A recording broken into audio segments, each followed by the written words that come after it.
Wonder if I actually am streaming. Just realized I didn't open the right window. There we go. Okay. I think I'm... Yeah, I should be live now. Oh, 1 second, just in case we end up with that same issue I've had before. I'm going to open up the stream on my phone. Okay. Alright, so... Hello, Resolute Cartographer here. It is Saturday, February 17th at 6:05 p.m. Very slightly late here. I was just getting ready for setting up this stream. Stupidly, I went into Fallout 4 to get a screenshot of Hallucinogen. I don't know why. If anything, that would be next week's stream. Anyway. Basically, this is just a quick pre-release stream for a live premiere of the Searchlight lore video, which I'd hoped to get ready by yesterday, but it is ready now. It's uploaded. Hey, a lot of mercy. Good to see you. And so, basically, we'll spend, I don't know, 10 minutes here, something like that, and then we'll go right on over to the live premiere of the video. Now, the video is 37 minutes long. I don't expect everybody to have that exact amount of time they need to watch it, so if you can't make it for the premiere, that's fine.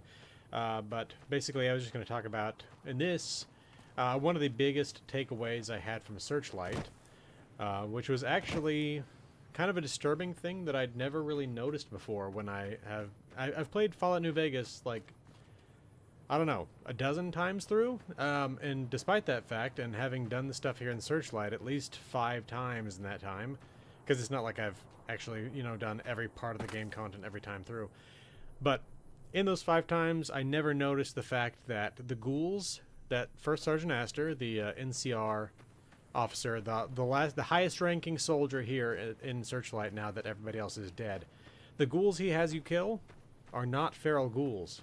Now, there are feral ghouls in the town, but the ghouls he has you kill are the ones that have the dog tags, and those ones that have the dog tags also wield knives. So these ghouls that he's got you in here killing are actually sentient ghouls. Now, that's kind of disturbing. I came to the conclusion that the reason that these guys attack you, and they're all dead in this playthrough already, and you can see the fun little bits, like the bits of skull hanging there, but the reason that they attack you in the end is not because they're feral, but because they've been here in this town surrounded by basically hostile soldiers for the entire time since the attack. And so every time they try to leave the town, Astor and his forces shoot at them. And so that's why they're hostile towards you when you come in. It's basically like they've been, you know, trying to hold their own in this town. They even have a couple forces situated here, down the west side over here, down the east side over here. And they're just trying to, like, hold their own. And so there's only one non-feral ghoul soldier in town that's not hostile to you, and that's Private Edwards. And the reason he's not hostile to you is because he's been literally hiding in this bunkhouse the entire time since the attack. Ooh, my rads are getting up there. Looks like I'm out of Radaway as well. But because he's been hiding this entire time, I'm going to go ahead and give myself God mode so I don't get any worse off. The only reason he does not attack you is because he has no idea that that Astor's forces have been shooting at the feral ghouls in the town. I mean, it's actually kind of disturbing, really, when you come right down to it, because you think you're doing, like, a good thing, because basically you've got a bunch of soldiers that have been, at least, I don't know about the rest of y'all, but the first, like, 5 times through this, I thought, okay, these are just, you know, ghoulified soldiers, they've been made feral, otherwise, why would Astor have you come in here and kill them? But, no, they are, at least from my take, they are fully sentient and trying to defend themselves against people from the outside, which is really quite horrific when it comes right down to it, what you end up doing here. So that, again, is my main takeaway from Searchlight. Also, basically, the video covers, let's see, the quests are, we will go together, which is Astor's quest here. There's also Wheel of Fortune, which is starts in the basement of the West Church. Along with that, there's Eye for an Eye, which takes out Cottonwood Cove. And then beyond that, or doesn't if you're siding with the Legion. And then beyond that, there's also, what's the name of the quest? left my heart, which basically you can do half the quest here and you can complete it, but truly the quest itself actually begins all the way up here at the Aerotech Office Park east of New Vegas. So anyway, though, again, that is what we're looking forward to here. Oh, I got a phone call here. Sorry, one second.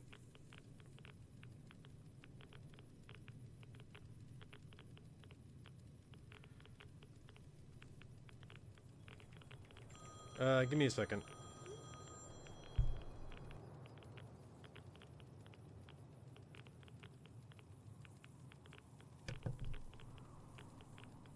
Okay. All right. I think that's good. All right. So, anybody have any questions about this content? Again, last time I talked about the content that's coming up. So the next video is going to be on hallucinogen. Hey, let the tunes flow. Welcome to the stream. As I was saying before, we're just doing a quick stream here and then going to the live premiere of the Searchlight lore video. So if you have any questions about Searchlight in general, let me know. But again, the next lore video is going to be on Hallucinogen Inc. in Fallout 4 and what's going on there in Fallout 4 in terms of the gunners being there and everything like that. And then after that, I'm not sure exactly where we're going to go. I need to work on the on getting the Metro lore videos together. Again, the main part of that is getting the channel's website together. And this past week, I was doing nothing but working on this video. I basically did a full 75% of the script, recording it recording all the footage, making 20-something maps. All of that was what I was doing this week. So I did not have time to work on the website at all. I need to get on that, and I do apologize that it's not anywhere further along. So, but again, anybody have any questions at all? If not, then we'll just go ahead and end things here and go right on over to a live premiere. I'll give you all a minute here or so. I will say that one thing I didn't mention in the video that I'm slightly disappointed about in terms of Searchlight is the fact that there's a single house you can go into and none of the commercial buildings are accessible. So, hey Sean, welcome to the stream. Glad you're looking forward to the video. Nothing's implied. Yeah. Like seriously though, good thing I have God mode on. But yeah, all the buildings are boarded up. And I don't think that was the case when Searchlight was, you know, actually a full-scale NCR outpost down here. So I'm not sure exactly how to explain that, other than I think I've gotten the feeling, at least, and I don't know if I'm right about this, but I got kind of the feeling that the Fallout New Vegas team was kind of a little bit rushed when they were finishing the game. Like, I know that there was the whole thing where their bonuses were based on Metacritic scores, which is really a screwed up way to do things, and they didn't end up getting it because like it was like 1 point off or something like that. I don't know. Anytime I hear something like that, I'm always going to be a little bit suspect of the rest of the production. But like I know there's a bunch of cut content that didn't make it into the game and stuff like that, and I feel like Searchlight, because it's off the beaten path of the main quest, really probably took like a good brunt of not being able to finish things out, and so that would be my guess as to why there's literally a single house that you can go into, this one right here. Everything else is sealed up. Like the school has an interior, but and there's basements to both the churches, but other than that, there's just the police station and the fire station, and everything else is gone. So, all right, well, I will just end things here, and again, I will go over and start the live premiere immediately, and I will see those of y'all who are interested in that there. That'll be a 37-minute long video in total, a good chunk on the Fallout history, a chunk on real-world history, and that's where you get a bunch of the maps that I've drawn up. And then after that, some notes that I have on the content, including some of the alternative versions of events if you go about these things a different way. So I will see y'all over there in a minute or two. So, well, probably closer to 30 seconds. See y'all then.